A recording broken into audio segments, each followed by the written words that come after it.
Voilà, donc là j'enregistre et j'envoie mon intro.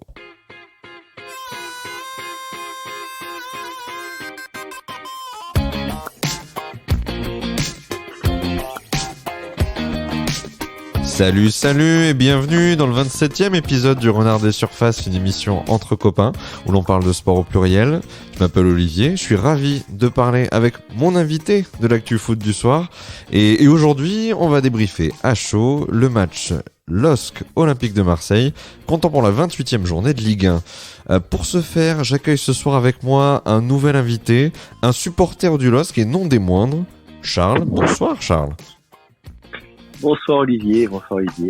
Alors je dis, j'allais dire bonsoir messieurs parce qu'on attend un invité surprise, mais j'allais dire messieurs parce que quand même on a affaire ce soir à des candidats sérieux au titre de champion de France, parce que même si Lyon et Paris ont respectivement gagné face à Rennes et Bordeaux ce soir, le LOSC a fait de même en disposant à l'arraché d'une équipe marseillaise bien inoffensive sur le score de 2-0, des buts marqués au 90e et 93e minute du match par un seul homme, Jonathan David. Alors il fallait s'accrocher, comme on l'a dit en préambule, pour voir venir ces buts, parce que ça a été un match difficile à regarder, je pense, des deux côtés du ballon, parce que Lille n'a pas démérité, a tiré près de 20 fois au but, et a fini par faire craquer les Marseillais en toute fin de match, au tout début du temps additionnel. Ma première question ce soir pour toi, Charles, voilà, alors heureux, j'allais te dire, sur la première place du podium, la première marche du podium, toujours numéro 1 quoi ce soir. Mais j'ai envie de te dire Olivier, oui, on est content, on est heureux et on est heureux ce soir, mais comme on l'est depuis le début de la saison, et ça fait plus de 7-8 mois maintenant que ça dure, parce qu'on a une équipe du LOSC qui quand même caracole en tête. Alors ça n'a pas toujours été le cas cette saison, mais 62 points quand même après, je crois qu'on est à 28 matchs, donc on est à plus de 2 points, je crois 2,2, 2,3 en moyenne par match, ce qui quand même pour Lille, il faut le dire, n'est pas habituel. Donc de toute manière, quoi qu'il se passe en fin de saison, on sera les supporters lillois heureux. Et je parle pour moi, je parle pour les autres. J'ai quelques copains avec moi qui partageront mon avis. Et même si j'engage pas la totalité des supporters lillois évidemment dans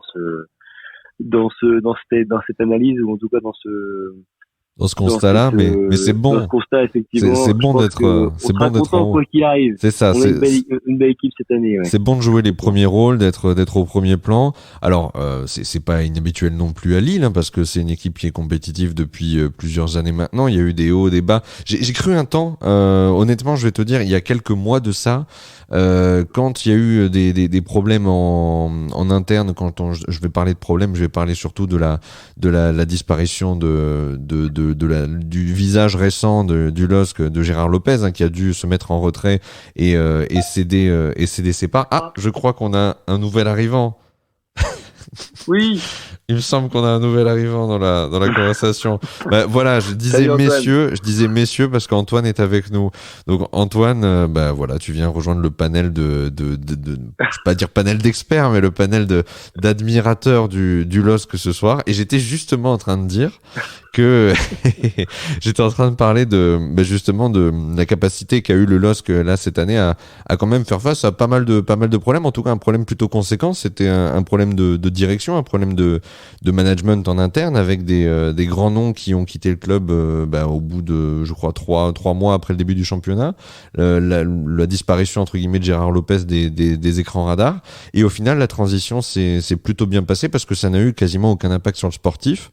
Parce que, comme l'a dit très justement Charles, ce club joue toujours les premières places en Ligue 1. Et puis ce soir, après cette victoire méritée contre Marseille, est sur la première place du podium devant le PSG et Lyon. Est-ce que toi, du coup, Antoine, vas-y, je t'en prie.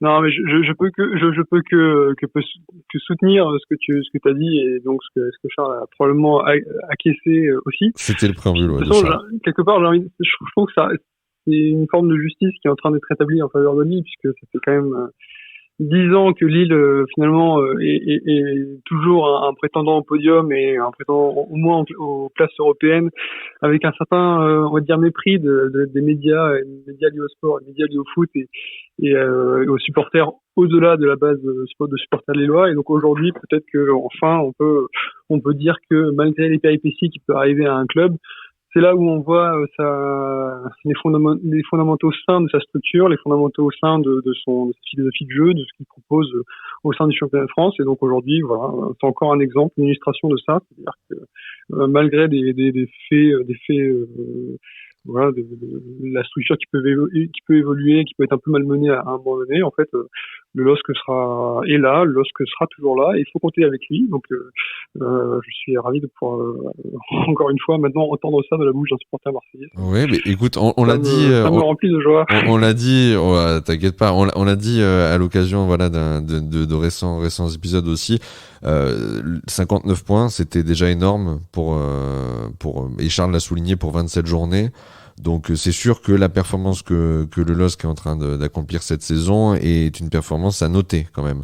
Ils ont encaissé autant de buts que Paris. Bon, ils en ont mis un petit peu moins, mais ils font clairement partie des forces vives de ce championnat. Comme tu l'as dit, ils jouent régulièrement les premières places, mais cette année c'est peut-être un peu plus vrai que jamais encore. On a une histoire qui est pas complètement étrangère, supporters lillois et supporters marseillais, parce qu'on a vibré à quelques années d'intervalle. Nous, on a été champions à l'issue de la saison 2009-2010. Vous l'avez été à l'issue de la saison 2010-2011. Donc on vous a très légèrement précédé sur un dernier titre majeur qui aurait marqué votre club. Donc je sais qu'on a vibré à peu près quasiment au même moment sur un titre de champion. Là, c'est vrai que c'est pas fait encore, parce que Paris est sur vos talons. Il y a que 2 points qui vous séparent. Bon, eux, ils ont une Ligue des Champions à jouer.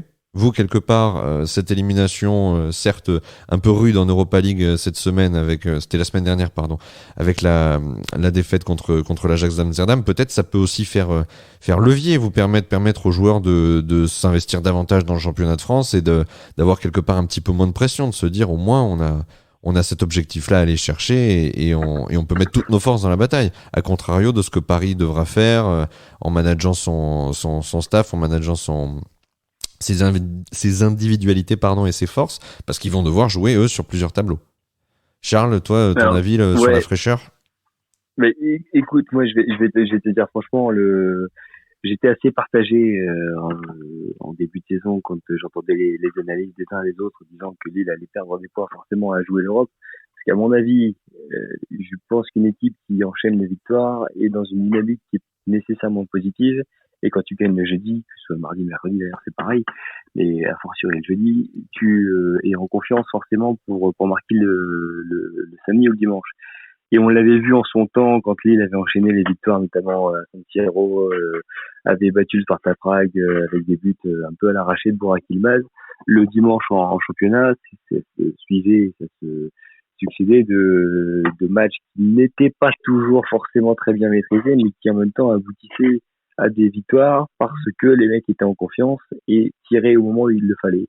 Et à partir du moment où l'équipe était un peu moins en confiance, ou quand il y a eu quelques blessés, ou alors quand justement précisément en Europe, et ça faisait suite notamment à la défaite face au Celtic, qui d'ailleurs a fait que le LOSC a terminé deuxième du groupe en Europa League, et tombé sur l'Ajax d'ailleurs au tirage au sort, ça n'aurait pas forcément changé grand chose finalement, ça on ne le saura jamais. Mais et nécessairement là contre l'Ajax on l'a vu aussi sur une période plus récente avec les matchs nuls un peu miraculeux contre Strasbourg, mais aussi contre Brest il y a une quinzaine de jours. Ouais. Je pense que l'équipe, même si elle était fatiguée, ça c'est très clair, c'était un constat, aurait pu, et ça j'en suis certain, si Lille avait pu enchaîner les victoires et compter sur toutes ses forces vives, et notamment Burak Yılmaz, qui est un joueur assez important, aurait pu gagner contre Strasbourg et contre Brest, et aujourd'hui on n'aurait pas 2 points d'avance contre Paris, on aurait peut-être 4 ou 5. Et donc c'est pour ça que nécessairement, si je suis d'accord avec toi aujourd'hui pour dire que certes ça servira de levier, ça servira d'atout peut-être pour à la fin terminer en trombe et passer devant Lyon, devant Paris pour terminer champion de France, que d'être éliminé en Coupe d'Europe cette année, ou en tout cas dès les 16e de finale.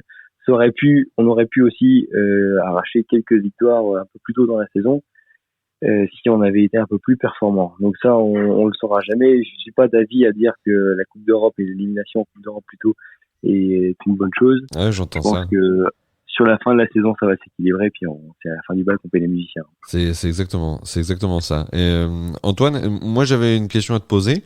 C'est simplement, on a vu ce soir dans un match qui était, Lille a fait ce qu'il fallait pour le gagner, mais justement, c'était un match compliqué des deux côtés du ballon. L'OM a souffert, a pas vraiment montré un visage séduisant. De l'autre côté, Lille a vraiment galéré avant d'arriver enfin à trouver la faille. Il a fallu vraiment arriver aux toutes dernières minutes du match. Et est-ce que quelque part, c'est pas la force de cet effectif lillois de se dire, j'ai un effectif dans lequel j'ai plein de joueurs interchangeables. J'ai certes des titulaires, mais j'ai pas de, entre guillemets, vous allez me corriger, ne montez pas, ne grimpez pas au rideau tout de suite, amis lillois. J'ai pas de titulaire en puissance, de grands cadres de cette équipe, parce qu'en fait, j'ai un effectif homogène avec des mecs que je peux remplacer au fur et à mesure des fluctuations de leur état de forme. Et j'ai des gars qui sont capables, poste par poste, de faire le métier, de faire le boulot. Alors certes, il y a des avions en pointe avec Ikoné, avec Bamba. Bamba, il y est toujours chez vous? J'ai dit une connerie peut-être? Non, il est toujours là, ouais. Et David, mais ce soir, il fallait aller les mettre, ces deux buts, et jusqu'au bout, ils ont rien lâché. Donc, est-ce que c'est pas la force de cet effectif lillois d'avoir justement des joueurs capables de faire la différence à chaque fois, peu importe les titulaires? Je pense que il y a des matchs comme celui d'aujourd'hui où finalement la victoire elle repose sur vraiment, on va dire, un esprit de finish qui est peut-être un peu plus présent, mais dans ce genre de choses ça peut tout à fait tourner autrement. Et en fait, le fait que ça finisse à 2-0, c'est assez flatteur pour Lille. Le match était plutôt bien engagé par Lille, le match avait été plutôt bien géré, mais il n'y avait eu aucune occasion très très franche, à moins que je me trompe. Et donc j'étais honnêtement dans l'état d'esprit où vers la 80e, je me disais bon bah c'est tout, c'est pas grave, 0-0 contre Marseille, on n'a pas eu plus d'occasions que ça, on n'a pas réellement de choses à regretter. Si c'est une domination qui est franche dans les... J'allais te dire domination franche, et après je te laisse finir, mais surtout moi ce que j'ai trouvé c'est que Mandanda c'était malheureusement un des meilleurs Marseillais ce soir malgré sa boulette, parce qu'il a retardé l'échéance, c'est surtout ça, il a retardé l'échéance parce que vous avez quand même été très présent. J'ai vu quand même des beaux tirs déviés, j'ai vu des belles sorties de Mandanda. Ensuite, comme tu dis, je pense qu'on pas que ça. On finit à 17, on finit à plus que ça, on doit finir à une vingtaine de tirs de l'autre côté, quasiment peut-être un tiers ou la moitié de cadré, mais pas d'occasion où je me serais vu déjà à 1-0 à la mi-temps typiquement, ou ce genre de choses. Donc les deux buts qui s'enchaînent, c'est vraiment un petit peu un fait du hasard à ce moment-là en fait. C'est de la chance qui tourne de l'autre côté, ça aurait pu tourner autrement en fait. Les deux équipes poussaient vers la fin. Je pense que si on refait un peu la chronologie du match, il y a eu 15 minutes de très très forte domination lilloise au début. Ensuite, c'est devenu peut-être un peu plus mou et peut-être un peu plus équilibré. Et vers le milieu de la deuxième mi-temps, en fait, je trouvais que les deux équipes se valaient. Il commençait à y avoir la fluidité des deux côtés. C'est très flatteur. C'est très flatteur pour l'OM qui n'a tiré que 3 fois alors que Lille a tiré 20 fois de plus. Hein. Alors après, ça c'est aussi la manière ça c'est peut-être un des éléments importants pour Lille, c'est que au-delà des individualités, au-delà des joueurs, et donc effectivement il y a peut-être un collectif qui est fort au sens où il n'y a pas des individualités très très spécifiques sur lesquelles on reposerait entièrement, c'est qu'il y a une philosophie de jeu, donc qui est souvent, pour moi ce que je vois à mon niveau, c'est une appétence vers l'offensif, et donc des situations, on aime se créer des situations de contre, on aime développer de la fluidité, on aime prendre un peu des risques. Donc ça c'est peut-être ce qui s'est vu aussi grâce aux failles entre guillemets du dispositif qui était en face, mais je trouve pas qu'il y ait la définition statistique, elle est également un peu flatteuse, mais je n'ai pas vu d'occasion franche sur lequel je me disais ça aurait été trop con de pas gagner ce match, quoi. Ouais, donc pour toi le match nul c'était l'occasion fait le larron, on aurait voulu gagner, mais bon, on prenait un point, à contrario c'était déjà ça, quoi. En fait, j'ai été aussi habitué à une équipe lilloise qui était quand même plus efficace. C'est-à-dire qu'avec autant encore une fois, les statistiques, elles sont peut-être flatteuses. Avec autant d'occasions, en théorie, il aurait dû avoir effectivement plus de buts si on compare à la moyenne de ce qu'a produit Lille. Enfin, écoute, Antoine, je me permets de te couper là pour le coup. Vas-y, Charles, vas-y. Ça c'était vrai, jusqu'au mois de janvier. Mais si tu regardes les derniers matchs, et pourtant Dieu sait si je suis supporter du LOSC, hein, Dieu sait si j'ai cette équipe dans le sang. Et Dieu sait d'ailleurs si j'ai été heureux quand elle a été championne de France cette année maintenant, et Dieu sait si j'ai été heureux à tous les grands matchs que LOSC a pu connaître, et si j'ai été malheureux d'ailleurs dans les périodes un peu plus sombres, et elles sont pas si lointaines que ça. Mais très franchement, j'ai eu peur moi quand on a perdu à domicile contre Janvier, le premier match de 2021. Je me suis dit mon Dieu, ça y est, c'est parti, ça va mal tourner. Et au final, on a réussi à arracher des victoires comme ça, un peu au forceps, mais c'est beaucoup moins fluide en 2021 que ce que ça n'a pu être en 2020. Et c'est le cas du LOSC, c'est le cas de Lyon aussi. D'ailleurs, Paris, au contraire, est peut-être un peu plus homogène. Monaco est sur une dynamique complètement inverse.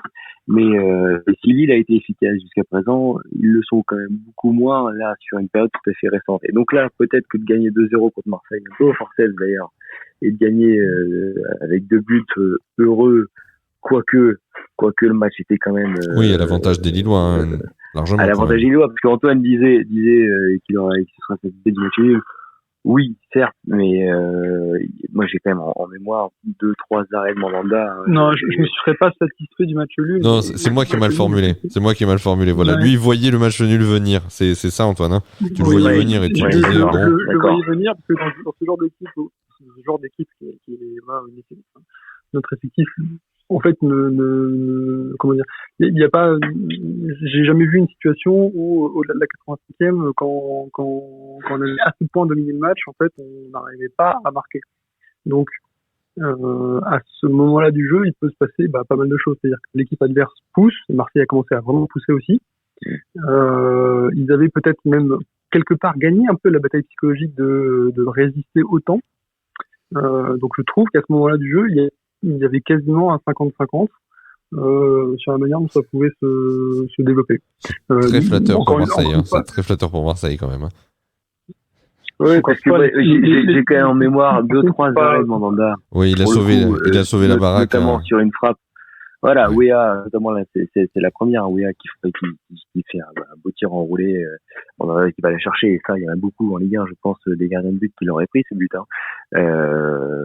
Après, j'ai aussi, alors, je ne sais plus qui tire, je crois que c'est Bamba, ou c'est peut-être Iconé, qui est quasiment à bout portant, et je crois Iconé, c'est ça, ouais. Iconé à bout portant aussi en deuxième mi-temps, voilà. Aux alentours de la 79e, 78e, déjà, ça, c'était serré, quand même. Voilà, et de l'autre côté, Ménian, pour le coup, n'a strictement rien eu à faire dans le match, hein.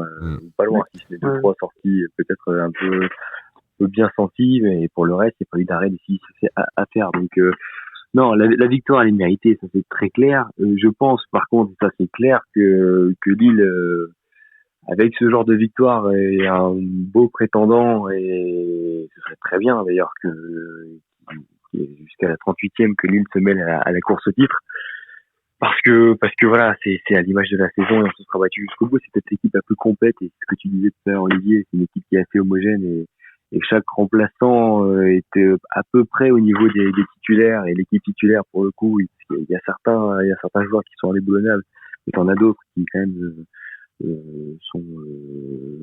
bougent beaucoup à leur poste, que ce soit mais c'était le cas en Coupe d'Europe notamment. Mais même, ce que je voulais dire tout à l'heure aussi en disant ça, c'était que certes, il y a, c'est vrai, des titulaires indéboulonnables, indiscutables. Je pense à Fonte, il y a Yazici aussi ou Botman. Mais par exemple, Yazici a beaucoup marché en début de saison. Là, il est un petit peu moins présent. Tout ça, c'est Olivier, avec tout le respect que j'ai pour toi, c'était juste supporter marseillais qui regarde Lille en Coupe d'Europe. Pour le coup, il a pas été tant titulaire que ça en championnat. Mais non, mais je sais, mais bon, moi, tu sais, je recevais les alertes but, je voyais but de Yacidje, but de Yacidje. Donc ensuite, on va pas dire voilà, je me fais peut-être un petit peu percer à jour, mais c'est vrai que j'ai pas regardé tous les matchs du LOSC cette saison. Mais moi, quand je regarde, allez, riez. Mais quand moi je vois le classement, c'est vrai que je me dis, quand même. Avec le buteur d'il y a 6 mois qui marche plus autant comme avant, ils arrivent quand même à tenir la baraque et à être toujours devant. Alors justement, non, mais c'est clair. Justement. Vas-y, continue, je t'en prie. Ouais, je te remercie Olivier. Et c'est pour le coup, je rebondis sur ce que tu dis à l'instant parce que ils sont performants et moi j'avais envie de te dire qu'il y a un motif d'espoir. Enfin, il y a un motif d'espoir qui me fait espérer que Lille à la fin terminera au bout. J'y crois secrètement, mais j'y crois de plus en plus, hein, comme beaucoup. Mais c'est que Bourak revienne, et quand il reviendra, parce que là, son absence se fait quand même cruellement sentir depuis 2 mois. Il reviendra pas avant le 14 mars, c'est-à-dire le match contre Monaco. Et encore, ça reste à vérifier. On verra s'il sera sur le terrain à ce moment-là. Mais il n'empêche que je peux dire qu'il y a une paire de matchs. S'il avait été là, encore une fois, peut-être que l'issue des matchs aurait été différente. Parce que Brest, parce que Strasbourg, parce qu'Angers, parce que tous ces matchs qu'on n'a pas réussi à gagner, parce qu'on est resté face à des blocs bas qu'on n'a jamais réussi à percer, Bourak, peut-être qu'il aurait réussi à changer la donne. Et ça, c'est vrai que à Lille, ce qui fait la force aussi, au-delà d'avoir un groupe homogène, d'avoir un collectif assez fluide, comme le disait Antoine tout à l'heure, c'est que on a ligne par ligne des mecs qui savent tenir la baraque. Que tu sois au niveau de la ligne de défense, t'as un gars comme Fonte qui quand même est extraordinaire cette année à l'âge qu'il a, il tient la baraque à lui tout seul. André au milieu, il est extrêmement solide, et devant t'avais Bourak Yilmaz qui savait planter dans des matchs un peu compliqués quand il fallait justement marquer un but de raccro tout seul au 6 mètres ou alors avec 2 mecs sur lui, c'était la même, il savait la mettre au fond, quoi. Bourak Yilmaz, c'est un petit peu voilà, sans faire de mauvais jeu de mots, c'est un petit peu un renard des surfaces, non? Est-ce qu'on peut dire ça? Complètement. On la coupera peut-être au montage, celle-là, ouais, du coup. Mais alors, justement, pour parler justement des hommes forts de Lille, si vous deviez, là, ce soir, tour à tour, à commencer par Antoine, si vous deviez ce soir, désigner, voilà, le Lillois ce soir, ou en tout cas, peut-être le Marseillais, mais en tout cas, peut-être un homme fort dans le match, quelqu'un qui vous aura séduit, qui aura fait basculer ce match à vos yeux, Antoine, qui tu pourrais me citer? Si je suis obligé de commencer, si je suis obligé dans cet exercice, je suis obligé de dire David, parce que bon, il est quand même double buteur. Ah, c'est lui qui débloque. En plus, ça faisait quand même, je sais plus si ça faisait pas mal de temps qu'il avait pas marqué. Enfin, il n'était pas forcément au meilleur de sa forme. Après, moi, j'aurais très très très envie de mettre en avant le collectif, de mettre en avant la structure de jeu, la philosophie de jeu, avec toujours nos joueurs un peu phares, un peu iconiques et un peu iconés. Donc iconé, Bamba, qui est un petit peu. Ce sera toujours mes joueurs un petit peu favoris dans cet effectif.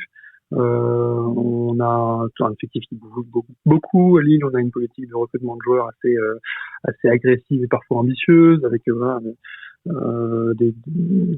recrues un peu stars pour un effectif, ou en tout cas un budget qui est le nôtre. Donc quand on voit des permanences et Ikoné Bamba, pour moi c'est ce genre de joueur dans un effectif comme celui-ci qui font sens, qu'il faut absolument réussir à garder. Donc j'aurais quand même aussi envie de mettre en avant le collectif. D'accord, donc pour toi c'est avant tout, même si l'individualité permet d'aller au bout ce soir, c'est le collectif qui fait liant et qui permet quand même d'amener ces deux opportunités pour Jonathan David. Et de ton côté, Charles, si tu dois retenir la performance d'un joueur ce soir, je vais la refaire, qu'il soit rouge ou blanc ce soir, du coup, tu choisis qui? Tu devrais retenir qui? Très, très franchement, dans la mesure où ça fait 2-0, je vais nécessairement retenir au moins un Lillois. En fait, j'ai 3 joueurs en tête, et il y a évidemment, comme Antoine le disait, Jonathan David qui marque 2 buts. Et nécessairement, quand une équipe gagne 2-0, surtout avec 2 buts à la 90 et à la 93, tu ne peux élire homme du match que celui qui a marqué les 2 buts en toute fin de match et qui arrive à clôturer un peu le scénario dramatique qui a été ce match-là, toute proportion gardée évidemment, hein. Mais donc c'est évidemment David qui a su marquer au moment où il le fallait. Et par contre, le deuxième Lillois que je retiendrai ce soir, et ça n'a pas été forcément le cas dans les derniers matchs, c'est peut-être Renato Sanchez, que j'ai trouvé très intéressant et très bon dans la façon qu'il avait. Moi, c'est mon grand semi-absent de l'intersaison. Il y a une phase de creux, quoi. Il y a une phase de creux, mais ce soir, il a été extrêmement intéressant parce que il faudrait peut-être revoir le match et voilà, c'est à chaud, donc je sais pas, c'est pas forcément très très objectif, mais j'ai l'impression que pendant 60-65 minutes, parce qu'il a été titulaire et ça lui était pas arrivé depuis un bon moment maintenant, si ce n'est au match retour contre l'Ajax d'ailleurs, il a réussi à aérer le jeu, à trouver des transversales très justes pendant facile 60-65 minutes, qu'il avait jusqu'à présent et depuis un certain moment maintenant plus réussi à trouver. Et il a fait courir les Marseillais. Et peut-être que les 2 buts de David en fin de match qui viennent avec cette frappe en rupture, avec David qui court vers le gardien, Mandanda qui relâche un peu miraculeusement le ballon, pardon. Et ce but qui est marqué à la 90e, peut-être qu'il vient et qui prouve son origine dans tout le travail qui a été fait, notamment par Sanchez et par les espaces qui avaient été trouvés, par les transversales qui avaient été faites par lui tout au long de la première mi-temps et tout au long d'une grosse partie de la je vais aller dans ton sens. Je vais aller dans ton sens, ouais. Charles, parce que Renato Sanchez, c'est 66 passes réussies ce soir. C'est le meilleur passeur lillois. Je pense que c'est le meilleur passeur sur le terrain ce soir. Sur 77 tentés, donc c'est 86% de réussite au niveau des passes. C'est aussi un total très élevé. 91 touches de balle. C'est vrai qu'il a été particulièrement visible ce soir. C'est vrai. C'est ça, et c'était pas arrivé depuis un certain moment, parce que il avait été, on voyait qu'il avait de l'envie, et sur les derniers matchs, et encore une fois, je reviendrai sur le match de Strasbourg, qui m'a quand même fait, qui a été assez traumatisant pour moi. Hein, on sent qu'il n'est pas passé le match de Strasbourg. Il est pas très bien passé. Non, il est pas très bien vécu. Il est pas passé du tout. Non, parce que il fallait gagner, on n'a pas réussi à gagner. Et heureusement, Lyon n'a pas gagné d'ailleurs face à Marseille le soir même. Mais on savait que Monaco et Paris avaient gagné, il fallait gagner, donc on n'a pas réussi à le faire. On est tombé sur une équipe de Strasbourg qui était assez compliquée à manœuvrer. Et je reviendrai pas sur le match de Brest qui a encore été pire. Mais Sanchez, pour le coup, dans ces 2 matchs-là, c'était un joueur au milieu qui parce que Renato Sanchez, parce que grand joueur, et il l'est, de toute façon c'est indéniable, il a pensé que très certainement il pouvait tout faire tout seul, et il gardait le ballon, il ralentissait le jeu, et il avait trop de passes latérales, et nécessairement ça pouvait pas bien se passer. Et là ce soir il a enfin retrouvé son niveau, et donc c'est pour ça, et là je reviens sur ce que je disais il y a 5 minutes, c'est que si on a pour cette fin de saison et pour les 10 derniers matchs qui restent, un Renato Sanchez au top de sa forme, avec un Burak Yilmaz qui revient, avec une solidité défensive qui jusqu'à présent n'a pas disparu, si on arrive à la garder et qu'on arrive à retrouver un milieu de terrain conquérant avec une attaque qui marque, je pense que on a de beaux jours devant nous, en tout cas jusqu'à la finale journée de cette saison 2020-2021. Après pour le reste on verra, mais il n'empêche que c'est pour moi la deuxième grosse satisfaction du soir après Jonathan David et ses 2 buts. C'est Renato Sanchez. Antoine, je t'ai entendu dire quelque chose, tu avais peut-être un mot à dire. Non, c'est juste pour moi qui change d'avis, ça ne m'étonne pas. Quoi? Tu racontes? Par rapport à qui est Sanchez? Non, mais que tu contredises toi-même, en intervalle de 5 minutes, c'est quelque chose dont t'es coutumier, et puis voilà.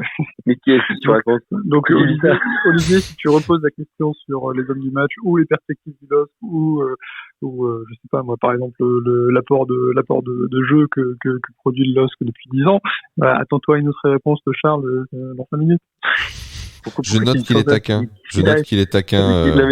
mais je crois qu'on est en train de craquer. Ouais.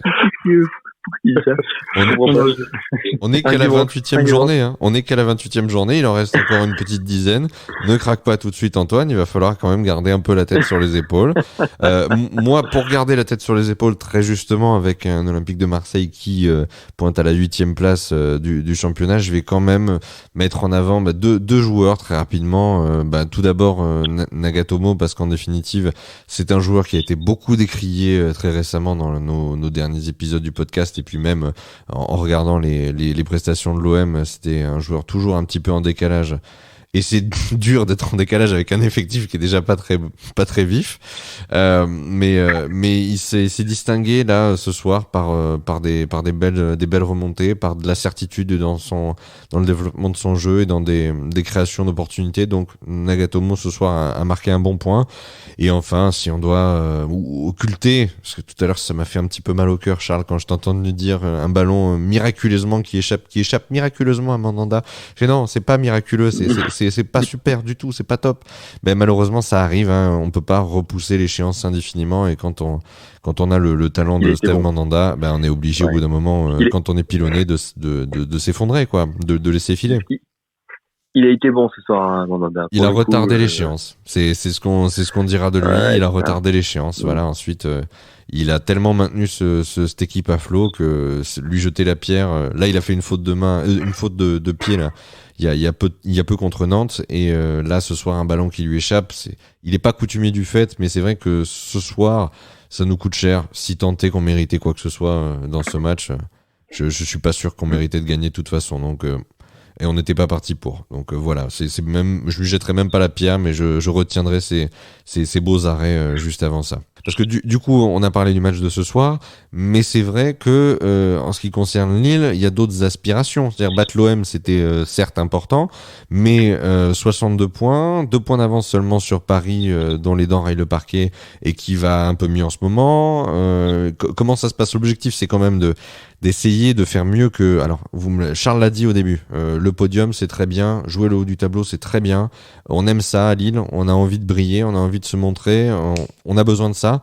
Mais par contre, là, vous êtes trop bien parti pour nous faire croire que vous voulez finir deuxième, hein, que vous jouez pour être deuxième. Et il va falloir aller chercher le titre cette année.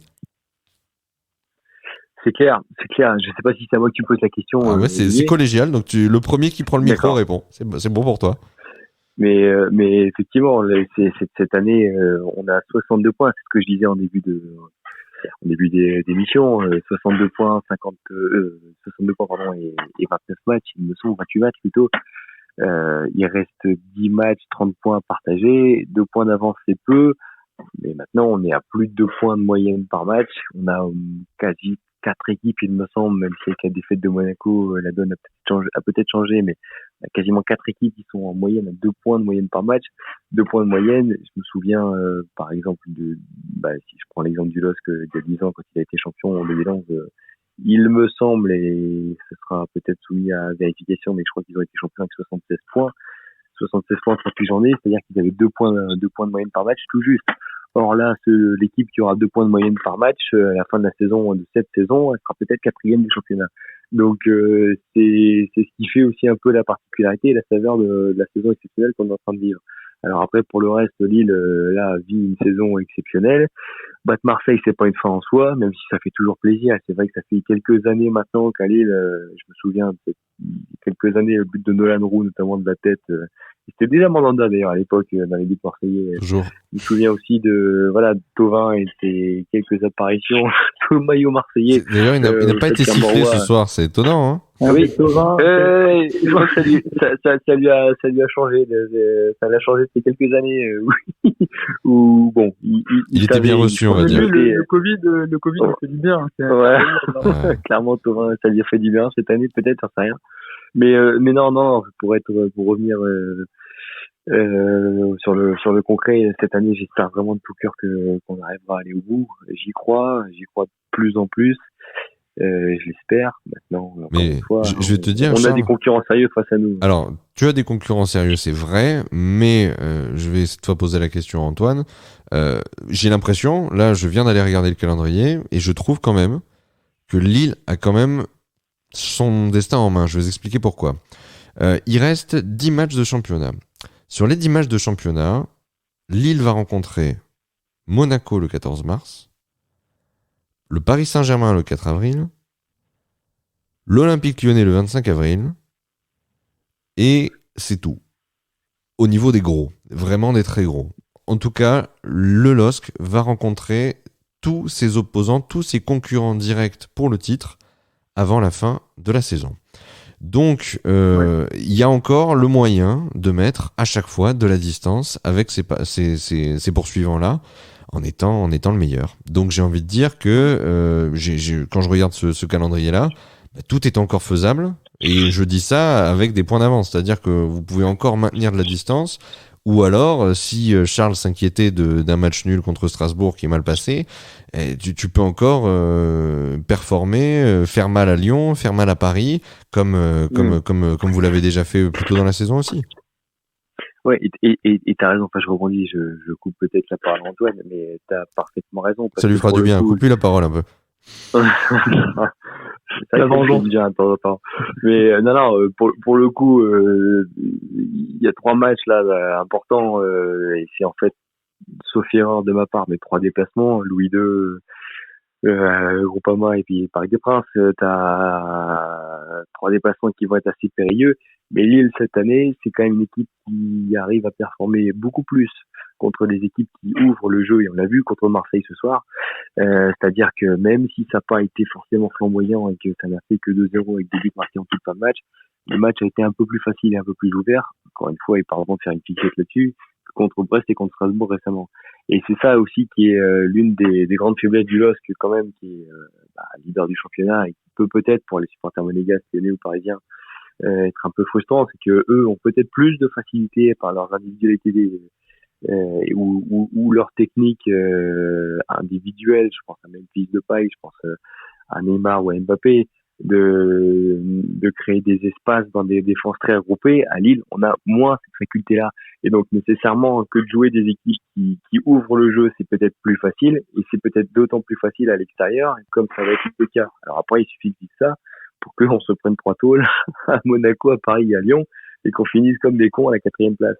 Mais il n'empêche que objectivement, on pourrait penser que c'est peut-être plus facile de jouer contre des équipes de bas ou de milieu de tableau que de jouer contre les 3 ou 4 premiers. Là, en l'occurrence, ce sera pas le cas pour Lille, mais c'est peut-être justement la chance qu'il va faire, et c'est ce que tu disais, Olivier, à l'instant, c'est que Lille a son destin entre ses pieds, entre ses mains, et c'est peut-être ça que, comme ça que Lille va être champion de France cette année, quoi. Il faudra faire attention au 9 mai et un déplacement au Stade Bollaert, qui avant-dernière journée de Ligue 1. Et ça a tout d'un match piège.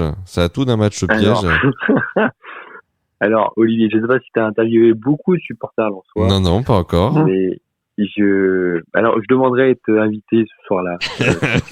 Supporters lensois. Mais alors, je lance un appel, s'il vous plaît, à la région. Hein, on en est là, carrément, on en est là. On lance un appel à la région. Non, mais voilà. Charles est très fort pour manier des arguments, tu as bien vu, qui peuvent être assez au-delà du domaine sportif.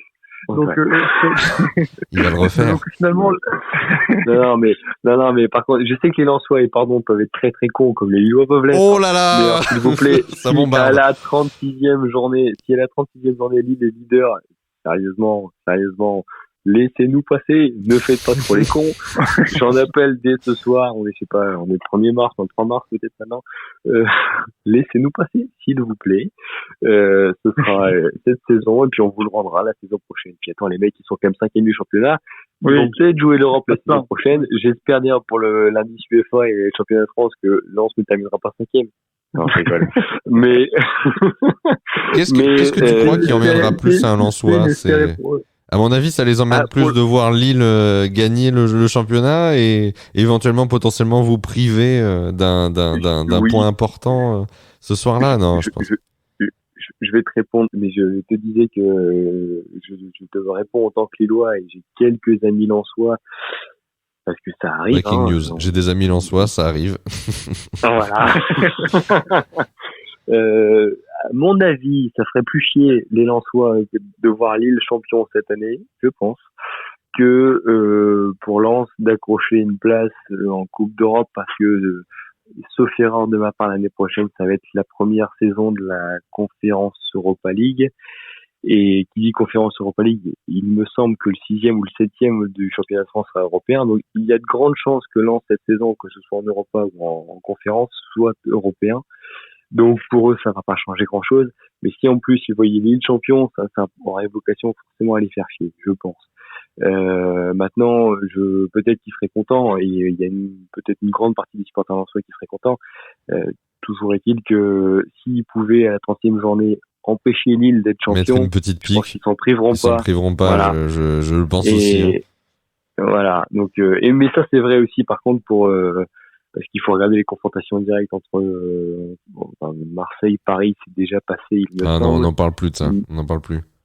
Mais les Lyonnais et Marseillais, ou même là, voilà. C'est déjà passé. Là, voilà, il y a consensus là-dessus. On peut vraiment pas les voir, ils peuvent pas nous voir. On est d'accord là-dessus. On est tous d'accord. On préfère, si tu veux, juste pour revenir, pour te donner mon sentiment très rapidement, pour faire un petit parallèle, l'été dernier, quand il y a eu 2 clubs français en demi-finale de Ligue des Champions et qu'il y avait d'un côté le Paris Saint-Germain et de l'autre l'Olympique Lyonnais, eh ben je peux te dire que on a aimé le Bayern de Munich cette année. Voilà, c'est dit, c'est chose dite. Voilà. Oui, je comprends. Bien. Ça, c'est la mauvaise foi des gens de Marseille. Ah, c'est pas la mauvaise foi, c'est complètement assumé. C'est complètement assumé. Moi, je reste pour Paris pour pouvoir débloquer du coefficient UEFA. Ah, t'inquiète pas, avec Lyon en demi-finale, ils s'en débloquent du coefficient UEFA. T'inquiète pas, il y a pas de problème. Non, puis moi, la seule raison qui me fait être supporter du PSG en Coupe d'Europe, c'est que Paris s'épuise en Coupe d'Europe et que laisse peut-être. C'est ce que j'allais te dire. Voilà. Eux, ils vont devoir jouer sur 2 tableaux. On leur souhaite d'ailleurs de disposer de Barcelone la semaine prochaine. Ça leur fera du bien. Ils vont pas se faire remonter. Et ils iront au niveau supérieur et ils se fatigueront en Ligue des Champions et ils devront se battre d'autant plus en Ligue 1 parce qu'en Ligue 1 il y a de l'opposition, il y a de la résistance cette année et avec Lyon et Lille, donc ils n'ont pas vraiment droit à l'erreur. S'il manque là en regardant, il reste à peine 10 journées, ça peut se faire très très vite les écarts. Donc il leur faudra être vigilant. Et Antoine, du coup, toi de ton côté, tu voulais faire non pas une rétrospective, mais dire peut-être combien tu étais content d'être dans cette situation en tant que supporter lillois là, avec cette certes une saison sans les supporters, c'est compliqué. Nous on le sait à Marseille parce qu'on a quand même un écrin particulier qui reçoit. Parce que même d'habitude, vous n'êtes pas trop des supporters. Qu'est-ce que tu es en train de me raconter là? Je vais faire comme si j'avais rien entendu. Non, mais... Je dis même d'habitude, vous n'êtes pas trop des supporters. Mais si. Mais ce que je veux te dire, c'est que tu dois vivre une saison particulière. Vous êtes vraiment à des meilleurs publics pour le coup, et on a tous hâte de pouvoir retrouver des ambiances et fondamentalement un des éléments importants de tout spectacle sportif, et donc le charme de la Ligue 1. Ça, ce sera hyper important, j'espère, la saison prochaine. Non, mais en termes de perspective, je suis assez aligné, donc je crois que j'ai pas plus interrompu Charles que je l'avais fait. Donc l'objectif, c'est évidemment d'aller accrocher au plus haut possible au firmament si possible l'étoile lilloise. Moi, en tant que rationnel dans les analyses sportives, je suis encore assez mitigé. 10 journées à faire, 30 points à aller prendre. Bien sûr, en fait c'est un quatuor quoi. Donc on a Lille, PSG, Lyon, Monaco qui sont tous encore à peu près dans une échelle où chacun pourrait finir l'un devant l'autre. Bien sûr. Le PSG va lâcher des points très probablement comme il le fait à chaque fois qu'il peut aller loin en Ligue des Champions, ou même une fois qu'il a perdu espoir en Ligue des Champions, finalement la fin de saison a plus non plus la même importance pour la plupart des joueurs et c'est plus facile de jouer le PSG dans ces circonstances-là. Antoine, là je te coupe, mais ça c'est vrai, les saisons où Paris a 25 points ou 15 points d'avance sur le deuxième. Là, cette année ne sera pas le cas. Donc si Paris est éliminé en Ligue des Champions, ils vont se battre pour aller. Ils vont pas perdre beaucoup de points en championnat. Ils vont se battre pour aller chercher les championnats. Voilà. Et c'est ce que je disais tout à l'heure en préambule, c'est-à-dire que la dynamique de victoire amène les victoires, que ce soit en Coupe d'Europe ou en championnat. Ça c'est vrai pour les équipes comme le LOSC qui n'ont pas beaucoup de marge. Paris cette année, si ils parviennent pas à gagner la Ligue des Champions ou aller en Ligue des Champions, ils vont nécessairement tout faire pour gagner le championnat et sauver leur saison. Donc j'espère moi qu'ils iront loin en Coupe d'Europe. Vraiment. C'est la théorie, et puis après on se rend compte souvent que dans la tête des joueurs, il y a quand même, pour les joueurs parisiens qui sont un peu des galactiques par rapport au reste du championnat de France, c'est la Ligue des Champions et le reste du monde. Donc il y aura un effet à la fois décompression et à la fois quasiment priorisation des enjeux de Ligue des Champions. Donc clairement, même en termes d'effectifs et de feuilles de match, il y aura une différence. Donc faut voir. En tout cas, ce quatuor clairement a vocation à aller au bout, parce que au-delà de certaines stars du PSG, ils ont une profondeur de banc, ils peuvent évidemment tout conduire de front. Il y aura quand même pas une énorme différence de niveau, et c'est pas le reste de la Ligue 1 en fait qui pourra opposer la même opposition. Oui, c'est vrai, la même force de frappe. Là, ils ont pas Neymar en plus, donc ils vont le récupérer. Donc ils vont aussi peut-être mieux gérer avec. Là aujourd'hui, Mbappé, il est obligé de tout faire en attaque, si tu veux. Donc et certes, il est bien secondé parce que c'est Sarabia, je crois, qui marque ce soir à Bordeaux. Mais voilà, quand il y aura Neymar, c'est sûr que le PSG sera d'autant plus dangereux et saura, je pense, se battre dans les dernières journées pour s'ils sont encore en mesure de revenir sur les premières places du championnat, ben, ils feront tout pour essayer d'arracher le titre. Si en plus en Ligue des Champions c'est délicat ou compliqué, même s'ils sont encore en course, ils se battront pour aller chercher ce championnat. C'est pas souvent que c'est disputé autant, donc du coup ils vont peut-être, ça peut peut-être les piquer au vif aussi. Donc aux Lillois d'apporter la réponse graduée aux réactions du PSG, il va falloir tenir bon. Non, sur 10 journées qui nous séparent de la fin du championnat, on a encore, en fait, on a le plus dur à faire. On a le plus dur à faire parce qu'aujourd'hui on est premier et en réalité tous nos poursuivants sont potentiellement ont des bonnes raisons d'être sur les dents et d'avoir encore plus de motivation un petit peu qu'avant. Donc c'est pas évident du tout. On a le calendrier, comme tu disais, entre nos mains. Donc sur les 10 journées, il y en a 3. Donc c'est un tiers quand même des matchs qui vont se jouer vis-à-vis des poursuivants. Tu peux même rajouter Lens. On peut même compter Lens aussi parce que même si Lens est cinquième, ça reste, je pense, un match particulier qu'il faudra pas perdre parce qu'il sera très lourd de conséquences si jamais ça passe à l'as. Donc exactement. Je pense que t'as 4 matchs sur 10. Ce sont des matchs, on va dire, quasi coup près. Donc on est en train de jouer une phase finale en fait. Mais c'est ce que tu disais, Olivier, tout à l'heure, c'est-à-dire que c'est presque une chance pour Lille que d'avoir ces 4 matchs-là à jouer qui plus et plus à l'extérieur, et sans public, c'est ça, exactement. Lyon, Monaco, pardon. Ils sont tous à l'extérieur. Tu as tout à fait raison. Voilà. Donc, et ça, c'est presque une chance pour Lille que de jouer des blocs qui vont être assez hauts et qui vont justement être assez ouverts, avec qui plus est les équipes qui joueront à domicile, là où Lille se dépassera évidemment, pour pouvoir faire ce que Lille sait faire cette année, c'est-à-dire jouer en transition rapide et en verticalité assez facilement. Donc c'est ça qui va faire que Lille a son destin entre ses mains cette année et qu'on a une grande carte à jouer pour gagner le championnat. Je pense exactement ça, je pense la même chose, c'est-à-dire que sur les 10 matchs, on a 5 à l'extérieur et donc 4 gros. Donc en fait, tout déplacement à l'extérieur va être une espèce d'instant de vérité pour savoir si Lille peut, est en train d'aller chercher le titre qui nous aurait échappé depuis 10 ans. Alors même que la place de Lille a toujours été dans le podium et ça fait 10 ans qu'on fait des séries assez cohérentes et assez consistantes de performances avec des effectifs qui bougent, avec une structure du club qui bouge également. Mais en fait, au-delà de tous ces phénomènes qui peuvent être un petit peu isolés saison après saison, il y a une permanence assez forte dans la place qu'occupe Lille au sein du championnat de France. Ah ouais. Et donc c'est cette saison c'est au cours de cette saison 2020-21 qu'il faut absolument démontrer ça une nouvelle fois et aller chercher peut-être le deuxième titre du troisième millénaire. Waouh, le deuxième titre du troisième millénaire. Est-ce que c'est pas le nom de l'épisode peut-être? Si, je pense qu'il l'a trouvé là. C'est ça. Il l'a trouvé. Exactement. Ouais, mais en plus vous avez un bon coach. Vous avez un bon coach, un ancien Marseillais. Voilà, c'est quelqu'un qu'on aurait aimé peut-être. Il y a des acquaintances. Il y a beaucoup d'acquaintances entre Lille et Marseille. Ça, tu l'as souligné dès le début. Je pense qu'en termes de structure de club, il y a peut-être il y a des éléments qui circulent. C'est une autre oui, c'est vrai. Il y a des éléments alors en interne, des dirigeants, parce que c'est vrai que Gérard Lopez, on en avait parlé à Marseille avant qu'il aille à Lille mener à bien son projet et investir dans le club. Mais vous avez récemment signé Liadji, un jeune qu'on n'a pas voulu re-signer, nous. Enfin, en tout cas, qui voulait pas signer aux conditions financières que l'OM lui proposait.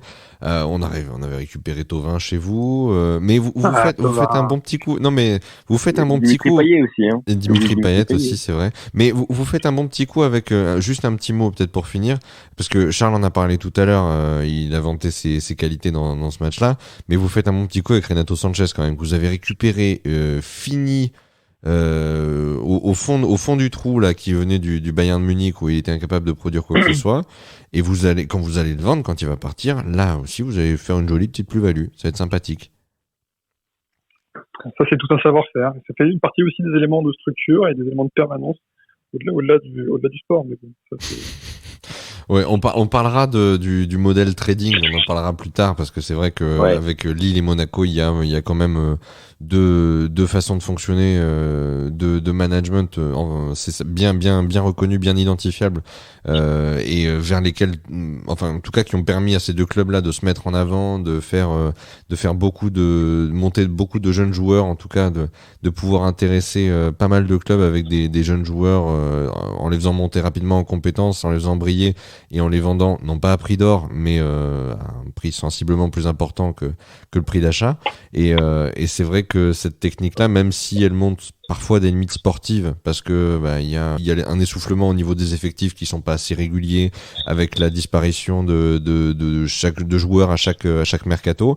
Malgré tout, Monaco et Lille aujourd'hui, et puis depuis de nombreuses années, Antoine, on va pas oublier ça, Monaco et Lille sont dans le top 4. Donc ils sont là, ils vont jouer le titre jusqu'au bout. Plus Lille que Monaco peut-être, mais sait-on jamais, ils se tiennent encore à peu de points d'écart. Donc ces deux équipes-là, forcément aujourd'hui, elles sont bénéficiaires de ce mode de management.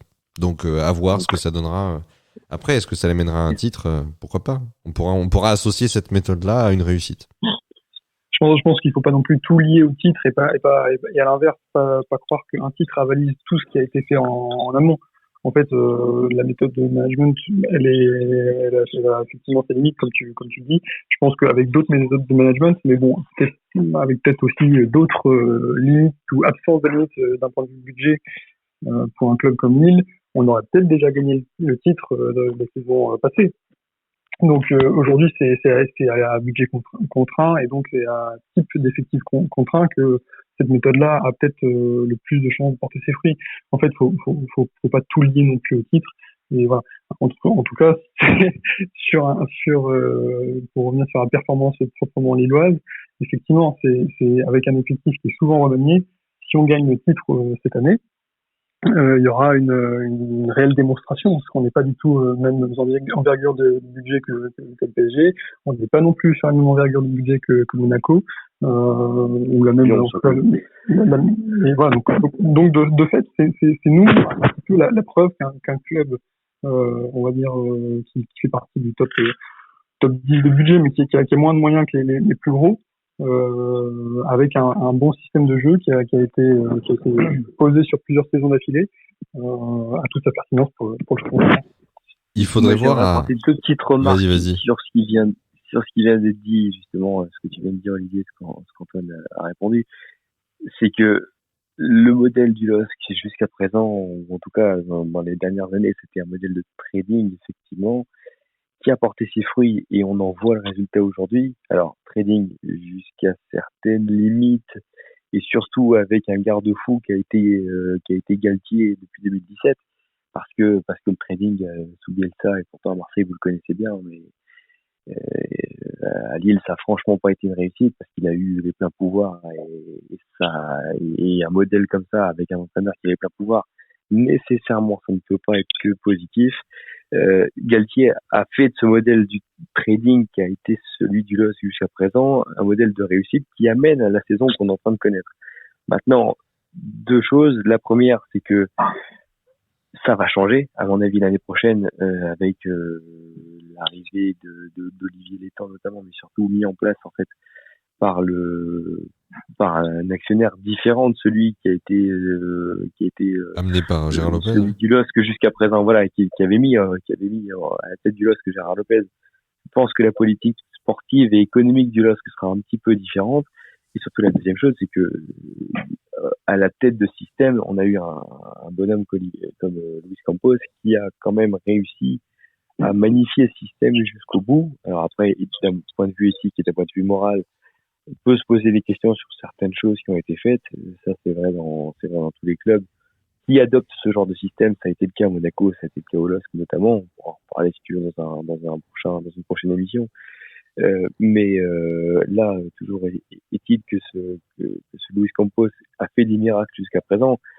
Je prends par exemple l'exemple de Luis Araujo, j'y pensais, mais aussi surtout le cas de Zeki Selic, quand même une pépite. Hein, ce gars-là, on l'a trouvé en deuxième division turque. Jamais aucun club peut-être de Ligue 1 et même d'un des 4 grands championnats ne s'y serait intéressé. Lille l'a fait et Lille en a fait un titulaire indiscutable à la droite du championnat qui aujourd'hui, enfin à la droite de la défense du LOSC, pardon, est constitué par les plus grandes équipes des 4 ou 5 grands championnats. Ah oui, Donc il y a voilà des qualités, ce qui a fait la réussite du LOSC. c'est vrai. Voilà. Des qualités indéniables en recrutement. Tout à fait. Clairement. Donc je pense que ce modèle atteint aujourd'hui par le cycle qu'a connu le LOSC ces 3 dernières saisons, qui a mis en place de Galtier en remplacement de Bielsa, et avec un Luis Campos qui nous a trouvé quelques joueurs et qui a réussi à assainir d'une certaine manière la politique sportive, pas forcément économique d'ailleurs, mais la politique sportive du moins du LOSC ces dernières saisons, et à faire de ce club une machine qui aujourd'hui est leader du championnat à 10 journées de la fin et qui rivalise largement avec le PSG et des moyens conséquents qu'a le PSG ou que Lyon peut avoir ou que Monaco peut avoir. Voilà pourquoi aujourd'hui on est en tête. Voilà pourquoi ce modèle, même si on peut le décrier à bien des égards, permet à Lille d'être en tête. Maintenant, je pense que à l'avenir, et ce sera le cas dès l'année prochaine, à mon avis, les choses vont changer et après à voir si ce sera positif ou négatif. Mais en tout cas, les choses vont changer. En tout cas, il reste des choses à faire sur ces 10 journées de championnat. Un grand défi attend le LOSC et je suis sûr que vous ferez partie des prochaines émissions pour en discuter. En tout cas, pour soit soutenir votre équipe dans un moment difficile. Je n'espère pas un match nul, Charles. Je sais que les matchs nuls te coûtent beaucoup émotionnellement, mais en tout cas, voilà, on a fait un petit. Je parle pas des défaites. Non, on a fait un petit état des lieux. Cette année. On a fait deux défaites, c'est peu. Que 2 défaites, tu me dis, cette année? Ouais. C'est quand même très très bien. C'est aussi la marque des équipes championnes de France. Ça. Écoute, ça illustre en tout cas la régularité du LOSC et faudra voir à pas péter le boulard quand même les Lillois, hein, parce que là il reste. Nous on était quasiment à la trêve hivernale, juste avant la trêve, là avant de dégringoler complètement. On avait 2 matchs en retard et on était virtuellement champion d'automne. Hein. Donc attention. Ah oui. Attention à la dégringolade. Hein. Vous avez une victime là récente. Leader Teams quoi. Leader partant de Covid. Grosso modo, c'est ça. Donc attends, moi justement, on est là pour justement dire que tout va bien, que c'est très bien d'avoir battu Marseille et tout, mais qu'il va falloir aller claquer les poursuivants directs. Il va falloir aller les battre. Donc c'est bien, vous avez la possibilité de le faire, c'est pas comme si vous avez déjà battu ou qu'il y avait des points lâchés. Non, là, tu peux clairement aller prendre des points contre tes poursuivants directs en les battant. Donc c'est ce qu'il va falloir aller faire et c'est en tout cas c'est tout ce qu'on vous souhaite. Clairement Olivier, et pour ma part je terminerai là-dessus, mais on est aujourd'hui je crois le 4 mars maintenant à l'heure où on parle. C'est ça. 2021, ce serait bien peut-être que l'on fasse la même chose que ce qu'on a fait en 2020, c'est-à-dire qu'on arrête le championnat au 18 mars 2020. Et peut-être que d'ici une dizaine de jours, si on arrête le championnat, peut-être que Lille sera champion de France. Et ce serait très bien. Je vous invite à utiliser vos relais auprès des ministères concernés et voilà, attirer peut-être l'attention des autorités sanitaires sur la difficulté de tenir un championnat de France de football aujourd'hui. Je ne sais pas. Peut-être que voilà. Non, ça n'arrivera pas quand même. Ça a été, disons qu'on a bénéficié. Emmanuel Macron n'est pas supporter du LOSC. Il est supporter de Marseille. Tu le sais. C'est pour ça. Mais ça, il y aura que les Marseillais pour ne jamais reconnaître quand il y a un complot qui est en leur faveur. Mais quel complot? Alors, non, il y a pas, alors déjà, il n'y a pas de complot. Mais ensuite, on l'a dit, si tu avais écouté les épisodes d'avant, on a dit qu'on a bénéficié, très largement non pas d'un complot, calme-toi tout de suite, mais on a bénéficié d'un contexte Covid qui a pris tout le monde de court, et notamment le Premier ministre Édouard Philippe, qui a décidé à l'époque de l'arrêt des championnats. Donc, alors que beaucoup d'autres pays européens avaient pu reprendre plus tard les championnats, en tout cas le classement de la Ligue 1 avait été figé, et on le rappelle, cela avait bénéficié à l'Olympique de Marseille, qui était 2e au classement à cette époque-là, et qui a pu donc disputer une Ligue des Champions, dont on se serait bien passé. Voilà, c'était juste pour revenir là-dessus. Mais écoutez, les garçons, si on en a terminé, je pense qu'on n'est pas loin d'avoir terminé, ça fait plus d'une heure déjà qu'on discute. Donc, à moins que Antoine, tu aies le mot de la fin. Je vais prendre les riches. Non, vas-y, vas-y, je sens que tu as le mot de la fin. Non, mais en tout cas, merci beaucoup de nous avoir invités. Puis c'est avec plaisir qu'on pourra revenir commenter à la fois les performances de Lille et puis surtout la fin de championnat qui nous fait tous vibrer, même par temps de Covid, même lorsque Marseille perd. Je comprends ta douleur que tu as réussi à réfréner ce soir. Donc je trouve que ta pudeur t'honore. Mais non, pour le mot de la fin, vive le football et vive le football que proposent des clubs comme Lille, parce que encore une fois, je pense que dans la permanence de nos performances, il y a quelque chose qui est un peu rassurant. Enfin, un club d'une ville finalement qui est pas très grande. On n'est pas cette fameuse Marseille se vante souvent d'être la deuxième plus grande ville de France, d'avoir une superficie grande comme la colline qui entoure la Bonne Mer. Tu as bien appris la leçon, c'est bien. Je vois que tu as été bien éduqué, un bon garçon. Lille n'appartient pas à cette catégorie-là, malheureusement, et pourtant produit des résultats dont on voit ce soir qui sont assez probants. Donc moi, ce que je souhaite il est dans un délire.